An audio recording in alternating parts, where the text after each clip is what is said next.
Ezekiel 44. Then the man brought me back to the outer gate of the sanctuary, the one facing east, and it was shut.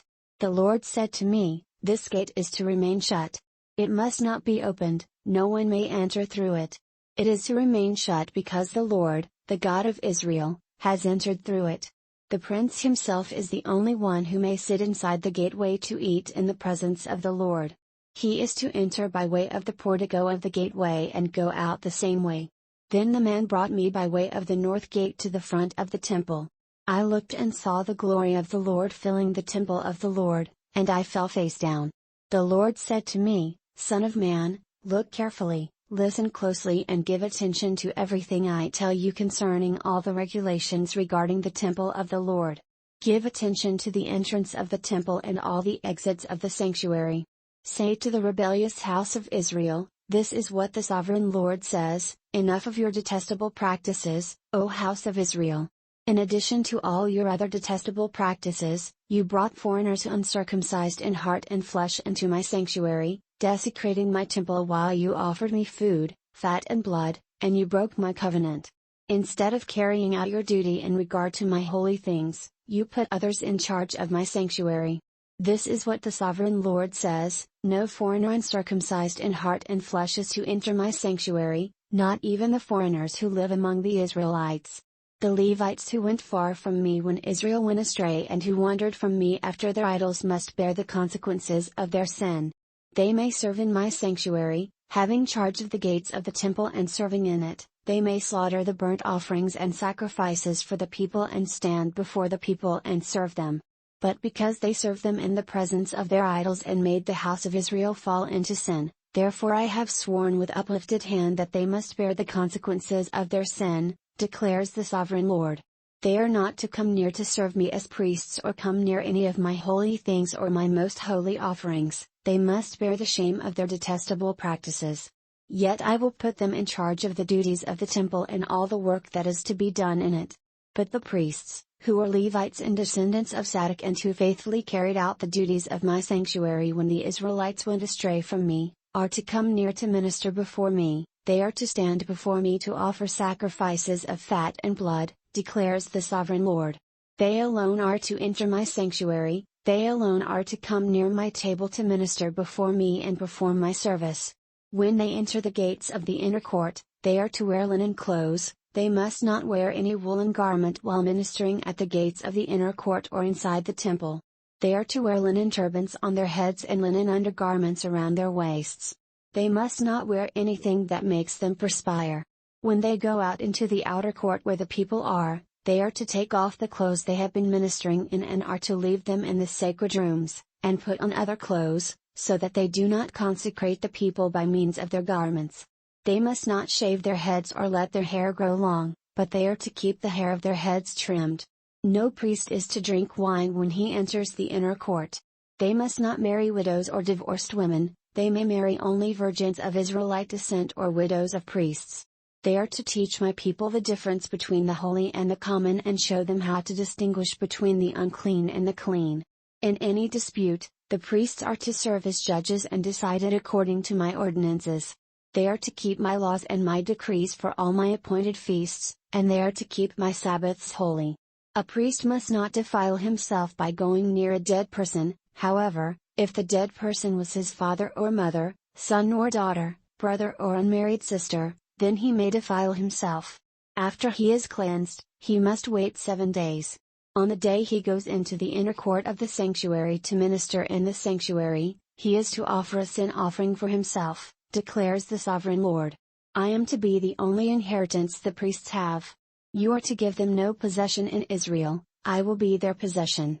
They will eat the grain offerings, the sin offerings and the guilt offerings, and everything in Israel devoted to the Lord will belong to them. The best of all the first fruits and of all your special gifts will belong to the priests. You are to give them the first portion of your ground meal so that a blessing may rest on your household. The priests must not eat anything, bird or animal, found dead or torn by wild animals. Ezekiel 45. When you allot the land as an inheritance, you are to present to the Lord a portion of the land as a sacred district, 25,000 cubits long and 20,000 cubits wide, the entire area will be holy. Of this, a section 500 cubits square is to be for the sanctuary, with 50 cubits around it for open land. In the sacred district, measure off a section 25,000 cubits long and 10,000 cubits wide. In it will be the sanctuary, the most holy place. It will be the sacred portion of the land for the priests, who minister in the sanctuary and who draw near to minister before the Lord. It will be a place for their houses as well as a holy place for the sanctuary. An area 25,000 cubits long and 10,000 cubits wide will belong to the Levites, who serve in the temple, as their possession for towns to live in. You are to give the city as its property an area 5,000 cubits wide and 25,000 cubits long, adjoining the sacred portion. It will belong to the whole house of Israel. The prince will have the land bordering each side of the area formed by the sacred district and the property of the city. It will extend westward from the west side and eastward from the east side, running lengthwise from the western to the eastern border parallel to one of the tribal portions. This land will be his possession in Israel.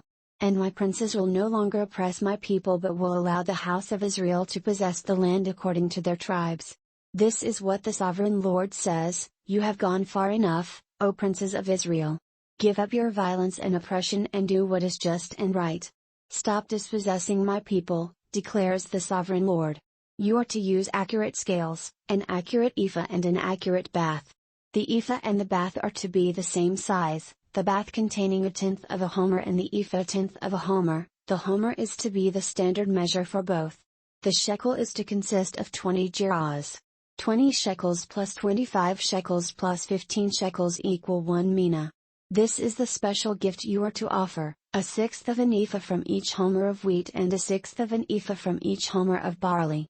The prescribed portion of oil, measured by the bath, is 1/10 of a bath from each core, which consists of 10 baths or 1 homer, for 10 baths are equivalent to a homer. Also 1 sheep is to be taken from every flock of 200 from the well-watered pastures of Israel. These will be used for the grain offerings, burnt offerings and fellowship offerings to make atonement for the people, declares the sovereign Lord. All the people of the land will participate in this special gift for the use of the prince in Israel. It will be the duty of the prince to provide the burnt offerings, grain offerings and drink offerings at the festivals, the new moons and the Sabbaths at all the appointed feasts of the house of Israel. He will provide the sin offerings, grain offerings, burnt offerings and fellowship offerings to make atonement for the house of Israel. This is what the sovereign Lord says: In the first month on the first day you are to take a young bull without defect and purify the sanctuary. The priest is to take some of the blood of the sin offering and put it on the doorposts of the temple, on the 4 corners of the upper ledge of the altar and on the gateposts of the inner court. You are to do the same on the 7th day of the month for anyone who sins unintentionally or through ignorance, so you are to make atonement for the temple. In the first month on the 14th day you are to observe the Passover, a feast lasting 7 days, during which you shall eat bread made without yeast. On that day the prince is to provide a bull as a sin offering for himself and for all the people of the land. Every day during the 7 days of the feast he is to provide 7 bulls and 7 rams without defect as a burnt offering to the Lord, and a male goat for a sin offering. He is to provide as a grain offering an ephah for each bull and an ephah for each ram, along with a hin of oil for each ephah. During the 7 days of the feast, which begins in the 7th month on the 15th day, he is to make the same provision for sin offerings, burnt offerings, grain offerings and oil. Ezekiel 46. This is what the sovereign Lord says: The gate of the inner court facing east is to be shut on the 6 working days, but on the Sabbath day and on the day of the new moon it is to be opened. The prince is to enter from the outside through the portico of the gateway and stand by the gate post. The priests are to sacrifice his burnt offering and his fellowship offerings. He is to worship at the threshold of the gateway and then go out, but the gate will not be shut until evening. On the Sabbaths and new moons the people of the land are to worship in the presence of the Lord at the entrance to that gateway. The burnt offering the prince brings to the Lord on the Sabbath day is to be 6 male lambs and a ram, all without defect. The grain offering given with the ram is to be an ephah, and the grain offering with the lambs is to be as much as he pleases, along with a hin of oil for each ephah. On the day of the new moon he is to offer a young bull, 6 lambs and a ram, all without defect.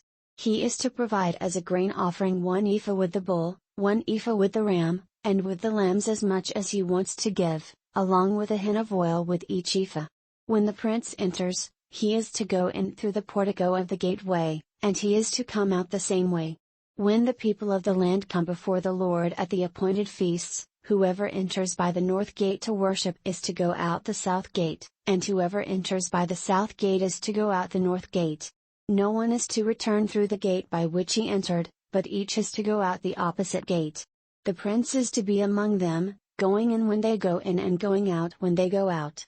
At the festivals and the appointed feasts, the grain offering is to be 1 ephah with a bull, 1 ephah with the ram, and with the lambs as much as one pleases, along with a hin of oil for each ephah. When the prince provides a freewill offering to the Lord, whether a burnt offering or fellowship offerings, the gate facing east is to be opened for him. He shall offer his burnt offering or his fellowship offerings as he does on the Sabbath day. Then he shall go out, and after he has gone out, the gate will be shut. Every day you are to provide a year-old lamb without defect for a burnt offering to the Lord. Morning by morning you shall provide it. You are also to provide with it morning by morning a grain offering, consisting of 1/6 of an ephah with 1/3 of a hin of oil to moisten the flour.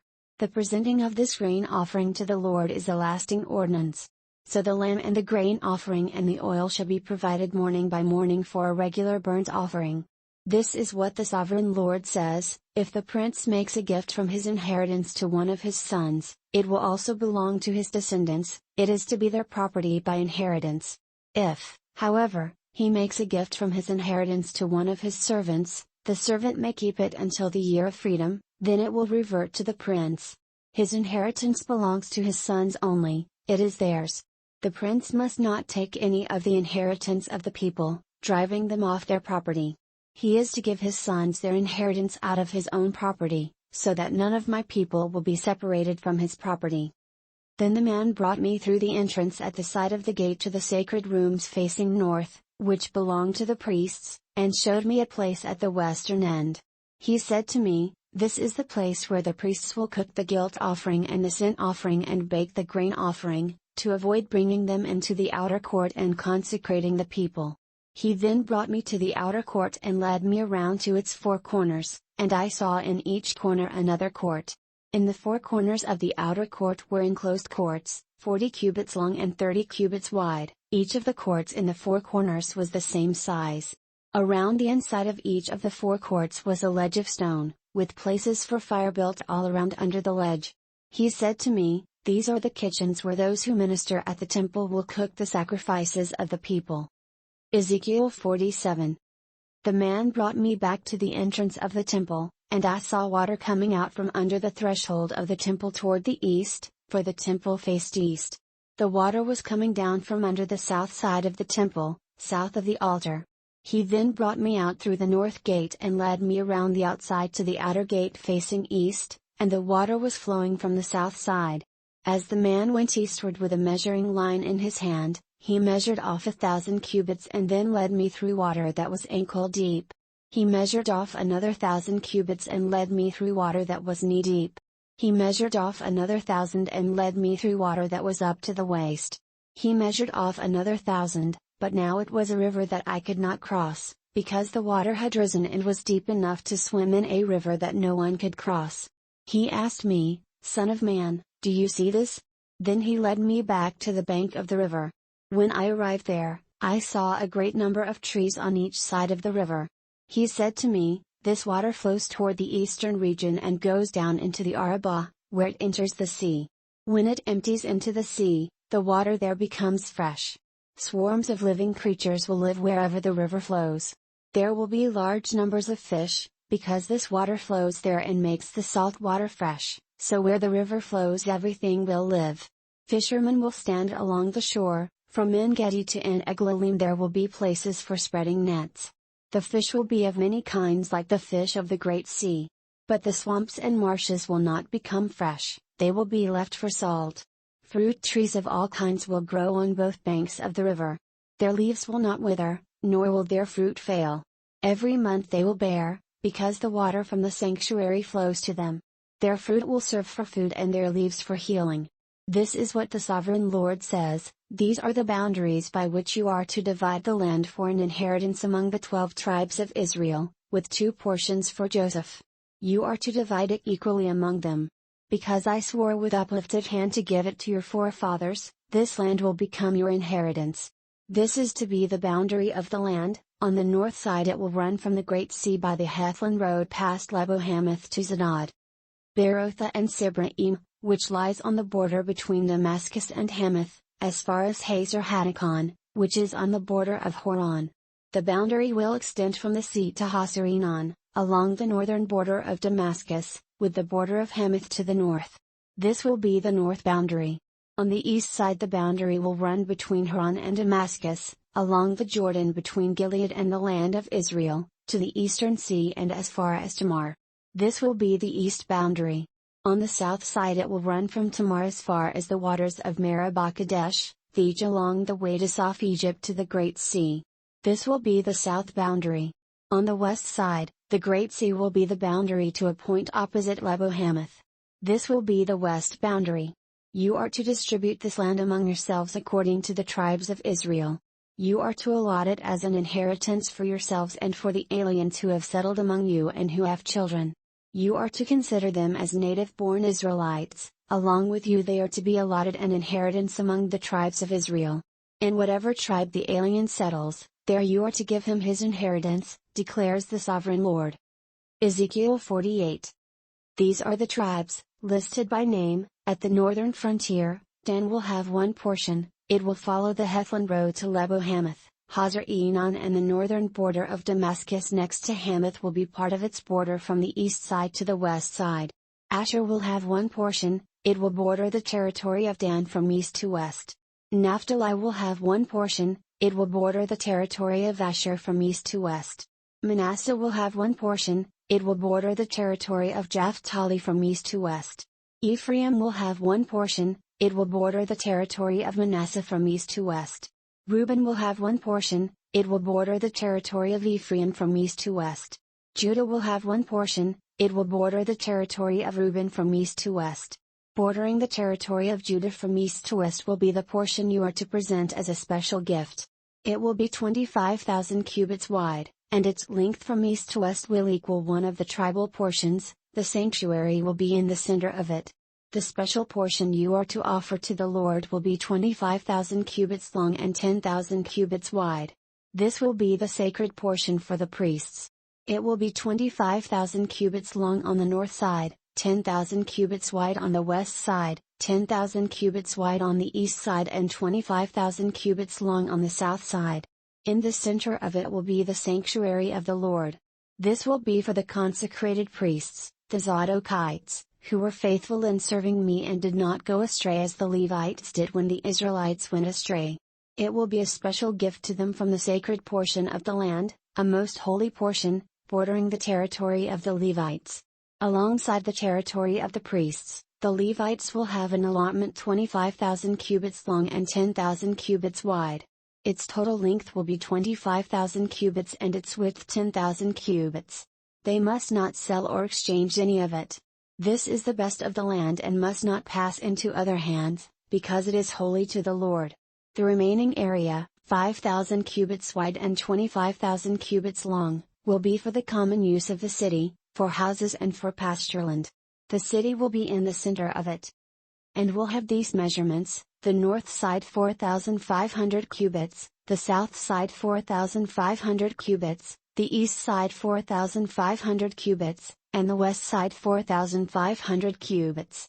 The pasture land for the city will be 250 cubits on the north, 250 cubits on the south, 250 cubits on the east, and 250 cubits on the west.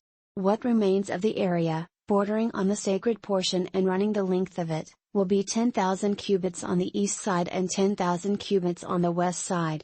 Its produce will supply food for the workers of the city. The workers from the city who farm it will come from all of the tribes of Israel. The entire portion will be a square, 25,000 cubits on each side. As a special gift you will set aside the sacred portion, along with the property of the city. What remains on both sides of the area formed by the sacred portion and the city property will belong to the prince. It will extend eastward from the 25,000 cubits of the sacred portion to the eastern border, and westward from the 25,000 cubits to the western border. Both these areas running the length of the tribal portions will belong to the prince, and the sacred portion with the temple sanctuary will be in the center of them. So the property of the Levites and the property of the city will lie in the center of the area that belongs to the prince. The area belonging to the prince will lie between the border of Judah and the border of Benjamin. As for the rest of the tribes, Benjamin will have one portion, it will extend from the east side to the west side. Simeon will have one portion, it will border the territory of Benjamin from east to west. Issachar will have one portion, it will border the territory of Simeon from east to west. Zebulun will have one portion, it will border the territory of Issachar from east to west. Gad will have one portion, it will border the territory of Zebulun from east to west. The southern boundary of Gad will run south from Tamar to the waters of Meribah Kadesh, then along the Wadi of Egypt to the Great Sea. This is the land you are to allot as an inheritance to the tribes of Israel, and these will be their portions, declares the Sovereign Lord. These will be the exits of the city, beginning on the north side, which is 4,500 cubits long. The gates of the city will be named after the tribes of Israel. The three gates on the north side will be the gate of Reuben, the gate of Judah and the gate of Levi. On the east side, which is 4,500 cubits long, will be three gates, the gate of Joseph, the gate of Benjamin and the gate of Dan. On the south side, which measures 4,500 cubits, will be three gates, the gate of Simeon, the gate of Issachar and the gate of Zebulun. On the west side, which is 4,500 cubits long, will be three gates, the gate of Gad, the gate of Asher and the gate of Naphtali.